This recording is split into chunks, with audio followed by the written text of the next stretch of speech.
put what you call legitimate criticism of Israel that sometimes is being described as anti-Israelism and anti-Zionism as part of the term anti-Semitism. And we had internally in the Ministry of Foreign Affairs and with some other offices debates regarding that. Whether we should go along the definition that anti-Zionism and anti-Israelism today is a guise for anti-Semitism, and to present it as such when we deal with governments, with NGOs, with others, since we can no longer disregard the fact that the correlation between what is happening in Israel at times of crisis and the rise of anti-Semitism all over the world and the effect on Jewish communities is becoming very clear, very obvious. And therefore, if we want to raise these issues with our counterparts, we cannot just talk about anti-Semitism, because usually, when we come with that, they say, well, you can't even say that we are anti-Semitic. Our best friends that are marching with us to criticize Israel are Jews, and therefore, in no way we see ourselves as anti-Semitic, and beyond that, we want to save you. We are doing whatever we are doing in order to help Israel understand that it has to deal with the issues differently. I think that today what is happening around us shows us that we need to start crystallizing a much stronger strategy, no longer tackling each and every event or regional events, but really to form a strategy that will be comprised of different disciplines, whereby a new even language, new terminology will be used in order to deal with those forces that are criticizing us in a way that sometimes I feel is creating two parallel lines. We are talking on one level and they are talking on a different level. And specifically, I mean that the left, the liberal left, progressive left, that once was our counterpart. We had and still have the same values, the same mindset. They are becoming our biggest challenge. Now, I'm not telling you anything new. And as a matter of fact, when I do speak a lot about these issues, it seems that there's nothing new under the sun. However, we need to start talking much more bluntly with those groups, movements, organizations, to say that once you do not let Israel as a democratic state defend itself.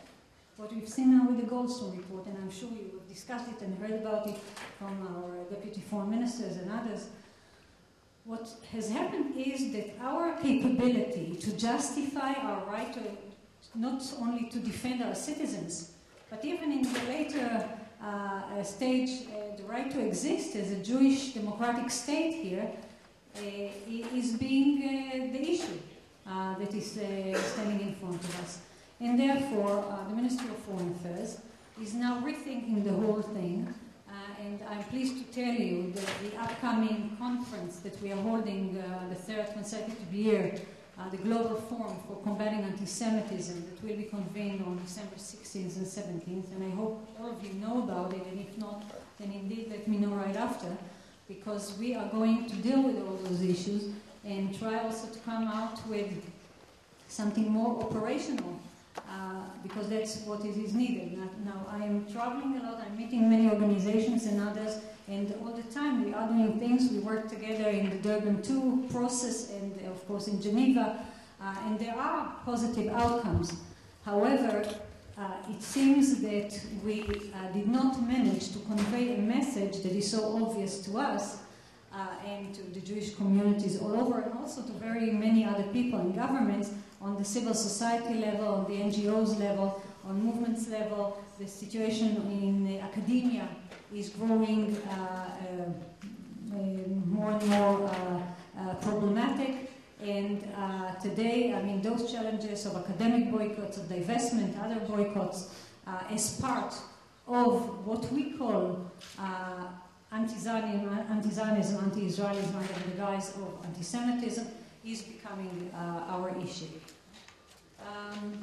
Just to tell you that I was visiting Norway last week for meetings of the International Task Force of Holocaust Remembrance, Education and Research.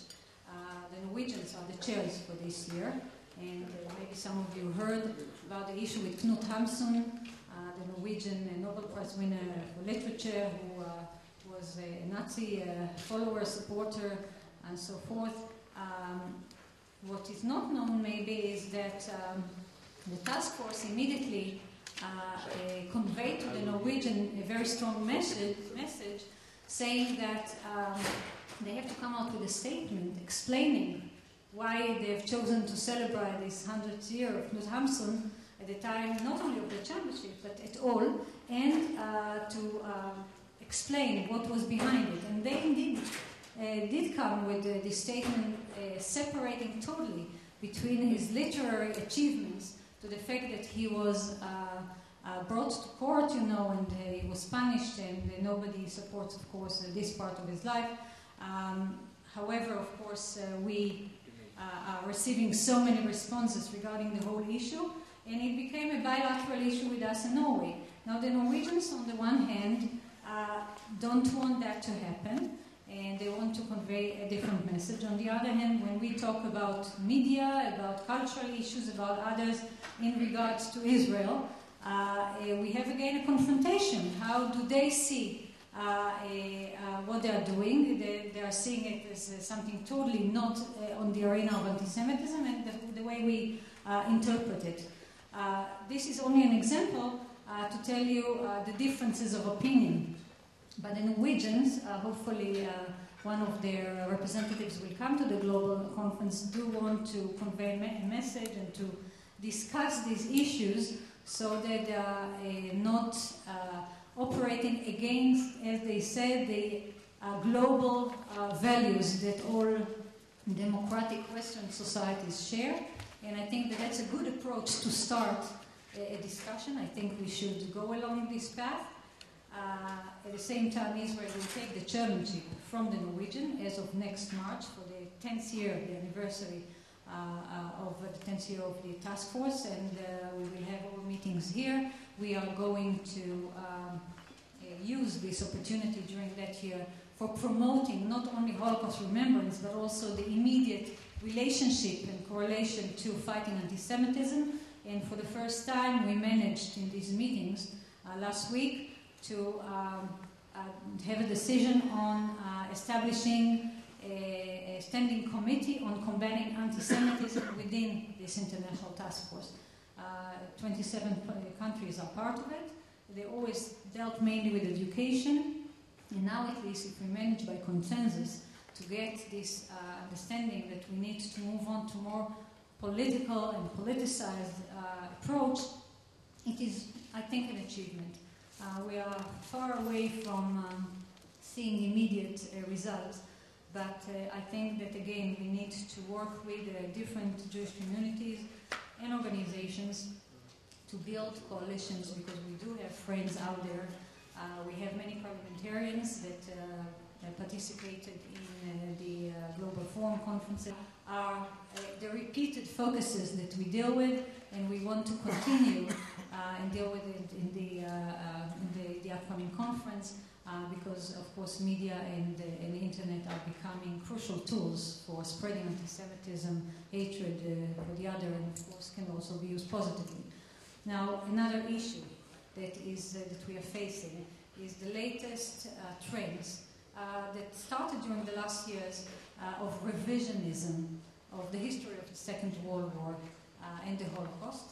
And maybe the best reflection of it is the decision within the EU and the OSCE during the, by the way, Czech chairmanship to have an International Remembrance Day for the victims of totalitarian regimes. And the International Day was chosen to be August 23rd, which is the Ribbentrop-Molotov signing of that agreement 70 years ago.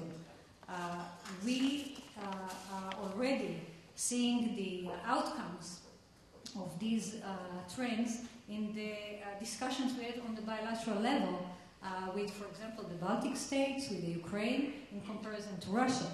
And I don't know if you recall, but the meetings President Paris had in Russia just lately, and the statement that came out, there was also eagerness by the Russians to bring it to the General Assembly together.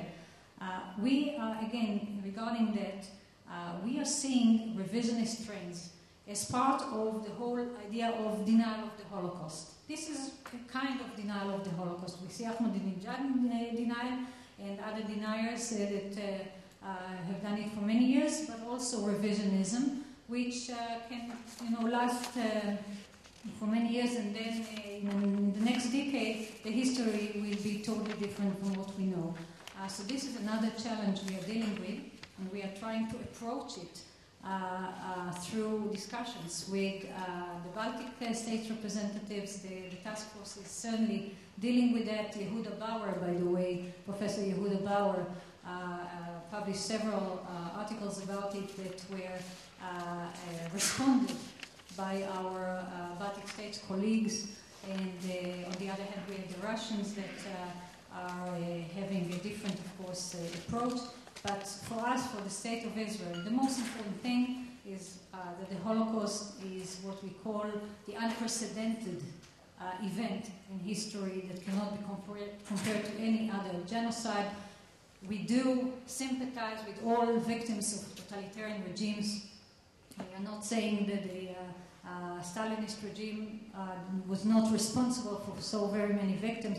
However, to turn it into a situation in which the victims becomes the aggressor, whereby Tolka Arad, for example, who was the head of Yad Vashem and one of the greatest partisans in Lithuania and one of the members of the historical committee that they formed in the 90s, is becoming a victim of these revisionist regimes, is something unacceptable. I must admit that the Lithuanians said that they closed the file, but the way they closed it, and there are several people who are sitting here who were very involved with that, know that it wasn't done in the way we expected, together with the other 3 women which were part of this affair. So this is another issue. We are going to put in front of ourselves dealing with new trends in Eastern, Central European countries, whereby we will call it extremist nationalistic trends, especially in the right, whereby we've seen in the latest European Parliament elections the rise of extreme right parties. This is something also to deal with. Unfortunately, we didn't hear much from either the EU institutions, the Commission, and from other states. It just went through quite silently. This is something to look at and deal with many parliamentarians and others.